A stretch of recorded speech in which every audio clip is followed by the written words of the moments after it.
بسم اللہ الرحمن الرحیم۔ السلام علیکم ناظرین۔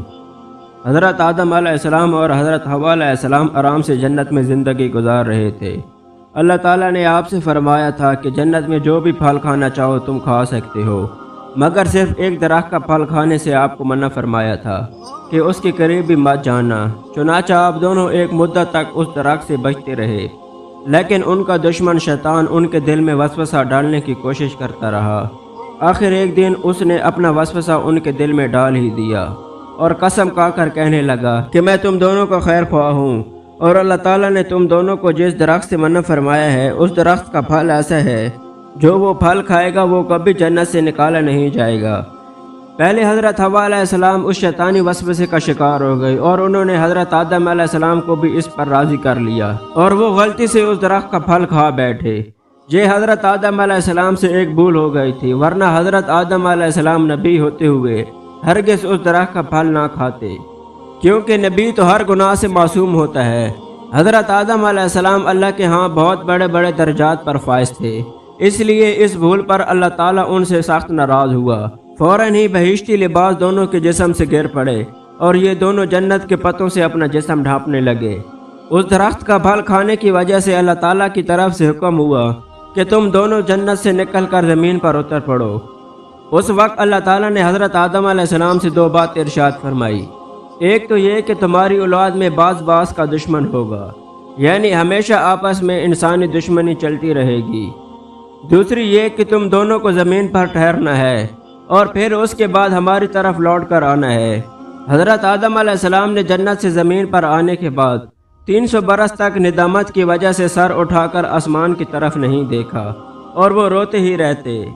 روایت ہے کہ اگر تمام انسانوں کے آنسو جمع کیے جائے تو اتنے نہیں ہوں گے جتنے آنسو حضرت داؤد علیہ السلام کے خوف الہی میں بہے تھے، اور اگر تمام انسانوں کے آنسو اور حضرت داؤد علیہ السلام کے آنسوؤں کو جمع کیا جائے تو حضرت آدم علیہ السلام کے آنسو ان سب لوگوں سے زیادہ ہوں گے۔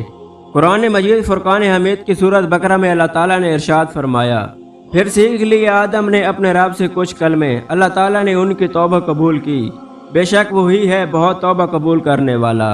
اے پروردگار، ہم نے اپنی جانوں پر ظلم کیا، اور اگر تو رحم فرما کر ہمیں نہ بخشے گا تو ہم نقصان اٹھانے والوں میں سے ہو جائیں گے۔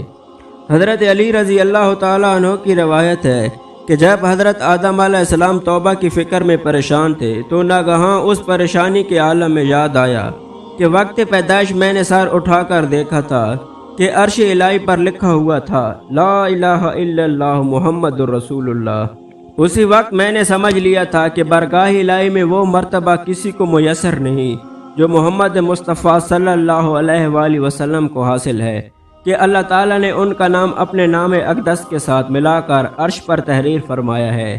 میں قربان جاؤں آپ صلی اللہ علیہ وآلہ وسلم کی شان پر کہ کائنات بننے سے پہلے ان کا نام اللہ تعالیٰ نے اپنے نام کے ساتھ عرش پر تحریر فرمایا تھا۔ کیا شان ہے میرے آقا محمد مصطفیٰ صلی اللہ علیہ وآلہ وسلم کی۔ اس کے بعد حضرت آدم علیہ السلام نے یہ دعا کی، اے اللہ تیرے بندہ خاص محمد صلی اللہ علیہ وآلہ وسلم کے جاؤ مرتبہ کے طفیل، میں اور ان کی بزرگی کے صدقے میں جو انہیں تیرے دربار میں حاصل ہے، میں تجھ سے دعا کرتا ہوں کہ تو میرے گناہ بخش دے۔ یہ دعا کرتے ہی اللہ تعالیٰ نے ان کی توبہ قبول فرما لی۔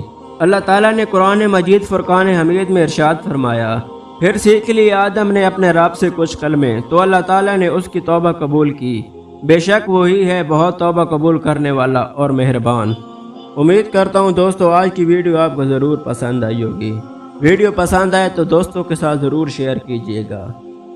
اللہ تعالیٰ آپ سب کا حافظ و نگہبان ہو، اور ہمارے چینل ورلڈ وائس کو ضرور سبسکرائب کریں۔